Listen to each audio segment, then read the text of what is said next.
Rebel star Prabhas వరుస pan India ప్రాజెక్టులతో full బిజీగా ఉన్నాడు. అయితే ఇప్పుడు కొన్ని రోజులుగా పూర్తిగా ఒకే సినిమాపై ఫోకస్ పెట్టాలని ఫిక్స్ అయ్యాడట డార్లింగ్. ప్రస్తుతం సందీప్ రెడ్డి వంగ దర్శకత్వంలో తెరకెక్కుతున్న స్పిరిట్ సినిమా షూటింగ్ తో బిజీగా ఉన్నాడు ప్రభాస్. నిజానికి ఈ సినిమా కోసం బల్క్ డేట్స్ కేటాయించడనే టాక్ ఉంది.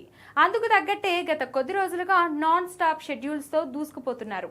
ప్రెసెంట్ కూడా స్పిరిట్ షూటింగ్ లోనే పాల్గొంటున్నాడు. అయితే నెక్స్ట్ షెడ్యూల్ విషయంలో మాత్రం ప్రభాస్ కీలక నిర్ణయం తీసుకున్నట్లుగా తెలుస్తుంది. స్పిరిట్ కొత్త షెడ్యూల్ పట్టాలెక్కడానికి ముందు హను రాఘపుడి దర్శకత్వంలో తెరకెక్కుతున్న ఫౌజీ చిత్రాన్ని పూర్తి చేయాలని ఫిక్స్ అయ్యాడట.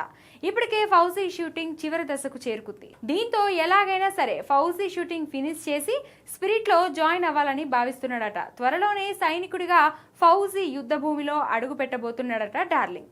ఈ ఏడాది దసరాకు వస్తుందని అనుకున్న ఫౌజీ డిసెంబర్ కు వెళ్లినట్లుగా టాక్ ఉంది.